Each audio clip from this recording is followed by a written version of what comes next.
आइए सुनते हैं भगवान सत्यनारायण की कथा। सत्यनारायण कथा भगवान विष्णु के सत्य स्वरूप सत्यनारायण की महिमा का वर्णन करने वाली एक प्रिय लोक हिंदू कथा है। यह कथा आमतौर पर पूर्णिमा पूर्ण चंद्र के दिन पढ़ी जाती है और इसे समृद्ध सुख और मोक्ष की प्राप्ति के लिए भी शुभ माना जाता है। आइए जानते हैं कथा का सार। यह कथा भगवान विष्णु के सत्यनारायण रूप को समर्पित है, जो अपने भक्तों की इच्छाएं पूरी करते हैं और उन्हें सुख समृद्धि प्रदान करते हैं। कथा में विभिन्न पन्नों के माध्यम से बताया गया है कि सत्य का पालन करने वाले भगवान की पूजा से करने से जीवन में सुख शांति मिलती है, जबकि असत्य और प्रसाद का अपमान करने से कष्टों का सामना करना पड़ता है। सत्यनारायण भगवान का स्वरूप। भगवान विष्णु का यह स्वरूप सत्य के प्रतीक के रूप में पूजित है। सत्य का महत्व। कथा में सत्य के पालन और भगवान के प्रति अटूट विश्वास का महत्व बताया गया है। यदि कोई इंसान प्रसाद का अपमान करता है तो आइए जानते हैं कथा में उसका क्या वर्णन किया गया है। कथा में प्रसाद का अपमान करने से होने वाले दुष्परिणामों का वर्णन है। फल की प्राप्ति। सत्यनारायण व्रत का पालन करने से सुख समृद्धि संतान और मोक्ष की प्राप्ति होती है। कथा के अध्याय। सत्यनारायण कथा को 5 अध्यायों में बांटा गया है, जिनमें विभिन्न पन्नों के माध्यम से सत्य भक्ति और कर्म के महत्व को दर्शाया गया है। पूजन सामग्री। आइए जानते हैं सत्यनारायण कथा में लगने वाली पूजन सामग्री। पूजन सामग्री कुछ इस प्रकार है। सत्यनारायण कथा के पूजन में आम तौर पर केले के पत्ते, फल, पंचामृत, पंचगव्य, सुपारी, पान, तिल, मोली, रोली, कुमकुम, दुर्वा, धूप, दीप, नैवेद्य, पंच पल्लव और प्रसाद आटे का चूरमा का उपयोग किया जाता है।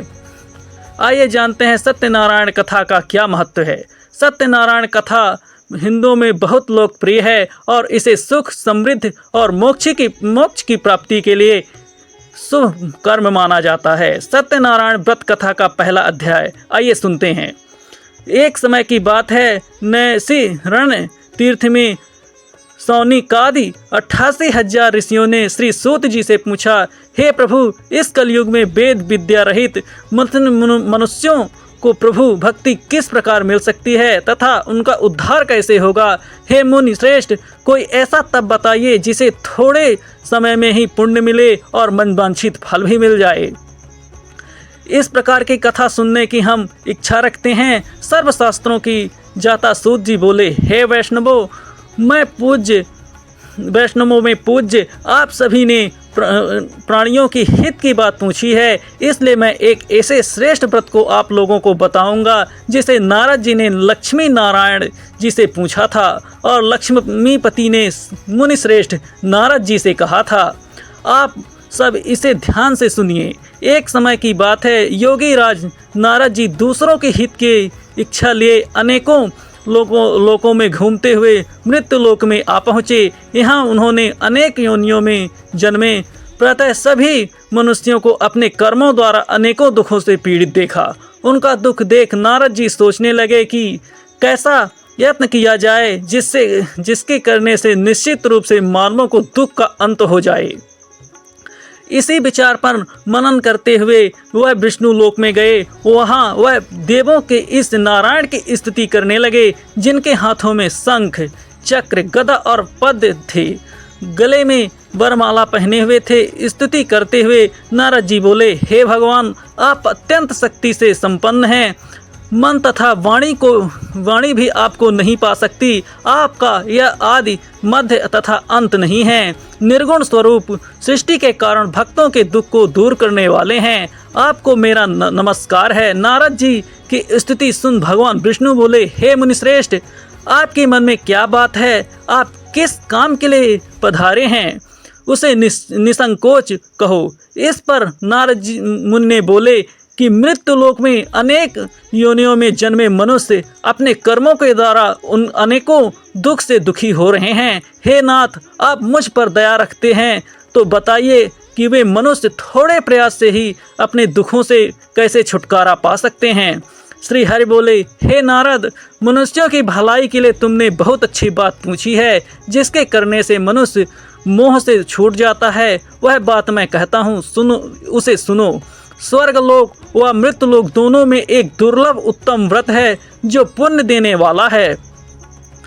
आज प्रेम बस होकर मैं उसे तुमसे कहता हूँ। श्री सत्यनारायण भगवान की यह व्रत अच्छी तरह विधान पूर्वक करके मनुष्य तुरंत ही यह सुख भोग कर मरने पर मोक्ष पाता है। श्री हरि के वचन सुन नारद जी बोले, उस व्रत का फल क्या है और उसका विधान क्या है? यह व्रत किसने किया था? इस व्रत को किस दिन करना चाहिए? सभी कुछ विस्तार से बताइए।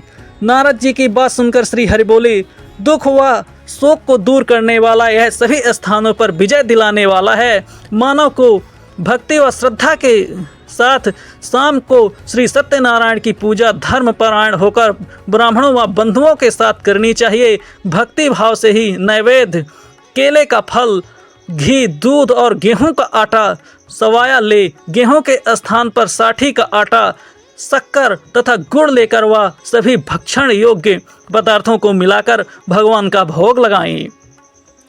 ब्राह्मणों सहित बंधु बांधवों को भी भोजन कराएं। उसके बाद स्वयं भोजन करें। भजन कीर्तन के साथ भगवान की भक्ति में लीन हो जाएं। इस तरह से सत्यनारायण भगवान का यह व्रत करने पर मनुष्य की सारी इच्छाएं निश्चित रूप से पूरी होती हैं। इस कलिकाल अर्थात कलयुग में मृत्यु लोक में मोक्ष का एक यही सरल उपाय बताया गया है। श्री सत्यनारायण व्रत कथा का पहला अध्याय यहाँ पर संपूर्ण होता है। बोलिए श्री सत्यनारायण भगवान की जय। और आइए हम आपको श्री सत्यनारायण भगवान की दूसरी कथा का वर्णन हम आपको बताएंगे, लेकिन तब तक के लिए इतना ही।